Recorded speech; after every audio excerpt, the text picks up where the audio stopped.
আহারে জামাই দুটা আছিল কলা দিয়ে চেটকে পাইছো না চেটকে পেলে কি বালাই লাগতো। এইরকম হৌ থাকলে দুধার কলা চাট কেন যায় না এর লাগে না এইসব হৌরে না কুম্মা দিন লাগে। এ জামাই তাড়াতাড়ি আয়ো, তাড়াতাড়ি যাও লাগবো। উইটা না খারো কি দেহে হাই বাসারিস্তা এনে খার রইছো কে? আব্বা দেহুন কি বতা মারা গাতাটা যে কোন বেসারিস্তা হলো। হারামজাদা তোর শ্বশুরে উঠছে।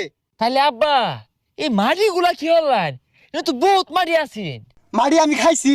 হ্যাঁ বেটা আরে মাটি খাইয়ের গেছুন কে আমারে কইতেন একশের চাল ফাড়াই দিতে আমার বাড়ি ভাত খাইতে শৈলটা কুলা আর একটা নাওরিস না আগা। যাই কোন আব্বা গাতা কিন্তু বেশি খুঁজতে আসুন। আয় তাড়াতাড়ি আ। তুই আর একটা রাহরিস না, মাথাটা নষ্ট হয়ে যাচ্ছে। আর একটা রাহলে না পাকারও মিললাম মারবাম। এ আব্বা আপনি কি বিয়া হরছুন? মনটা এখন কি হরবার কয়